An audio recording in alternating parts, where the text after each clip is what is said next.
मासूम सा बच्चा था। वो मासूमियत जो सिर्फ बचपन में होती है, ऐसी मासूमियत जिसमें ना दुनिया का डर होता है ना गलती का एहसास। रोज की तरह उस दिन भी स्कूल की छुट्टी के बाद अपना भारी बैग कंधे पर लटकाए वो घर की तरफ चल पड़ा। उस दिन का मौसम कुछ अजीब था। धूप तो थी लेकिन उसमें गर्माहट नहीं थी। हवा चल रही थी मगर उसमें ठंडक भी नहीं थी। गलियां आम दिनों के मुकाबले में ज्यादा खामोश थीं। इतनी खामोश कि अयान को अपने जूतों की आवाज भी ज्यादा तेज महसूस हो रही थी। कहीं दूर से कुत्ते भौंकने की आवाज आई। फिर अचानक सब कुछ फिर से चुप। अयान ने अपना बैग सीधा किया और चलने लगा। थोड़ी देर चलते ही अचानक अयान के कदम धीमे पड़ गए। उसके चेहरे का रंग बदलने लगा। उसे टॉयलेट का सख्त प्रेशर महसूस हुआ, इतना कि चलना मुश्किल हो गया।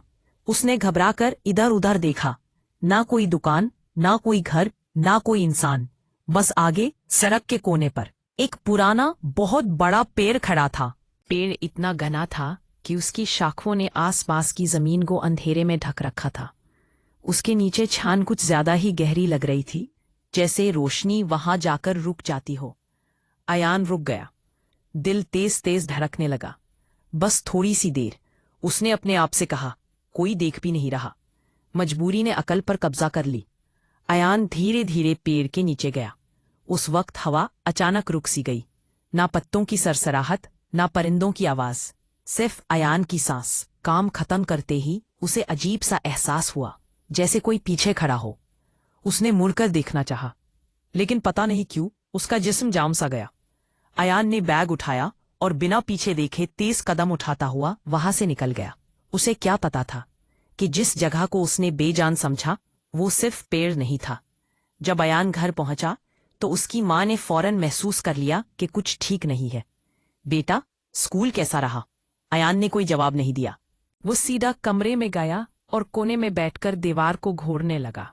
पलकें तक झपकना भूल गया। मां ने दोबारा पूछा, फिर तीसरी बार, मगर अयान जैसे सुन ही नहीं रहा था। उस रात वो बिना खाना खाए सो गया, या शायद सोया ही नहीं। रात के करीब 2 बजे अचानक घर में अजीब सी आवाज गूंजी।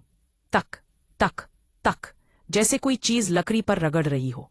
अयान की मां ने उठकर देखा। आवाज अयान के कमरे से आ रही थी। दरवाजा धीरे से खोला। अयान जमीन पर बैठा था, अंधेरे में, अपनी किताब को खोलकर खाली सफ़े पर कलम घुमा रहा था, बिना कुछ लिखे। बेटा, अयान ने धीरे धीरे गर्दन उठाई। उसकी आंखें बिल्कुल सुनी थीं, जैसे उनमें कुछ जिंदा ही ना हो। अचानक वो जोर जोर से हंसने लगा। फिर अचानक हंसना बंद, और बिना किसी चीख के उसने अपनी ही उंगली को उल्टा मोड़ दिया। क्रैक, हड्डी टूटने की आवाज कमरे में गूंज उठी। खून बहने लगा, मगर अयान के चेहरे पर दर्द नहीं था। सुबह होने से पहले अयान ने कलम उठाया। टूटी हुई उंगली का खून सफ़े पर टपक रहा था और उसने लिखा, जिस जगह तूने बेअदबी की वो मेरा घर था। उस लिखाई में गुस्सा था, धमकी थी और इंतकाम। घर वालों के जिस्म कांप उठे। अगली सुबह अयान को एक बुजुर्ग मौलवी साहब के पास ले जाया गया, जो पुरानी चीजों का इल्म रखते थे। जैसे ही दम शुरू हुआ, कमरे की हवा भारी हो गई। अयान की आवाज बदल गई। ये बच्चा गलती कर गया, मेरे घर पर बेअदबी की। मौलवी साहब ने सख्ती से कहा, तुम पेड़ हो। अयान का जिस्म जोर से झटका।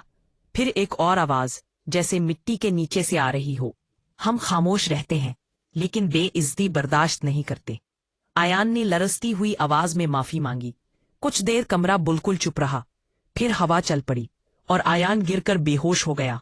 जब होश आया, अयान नॉर्मल था, मगर उस दिन के बाद जब भी वो उस गाली से गुजरता, उस पेड़ को सलाम करता। और लोग कहते हैं, रात के वक्त उस पेड़ के नीचे खड़े होकर अगर गौर से सुनो तो मिट्टी के अंदर से कोई धीमी आवाज आती है, बेअदबी मत करना।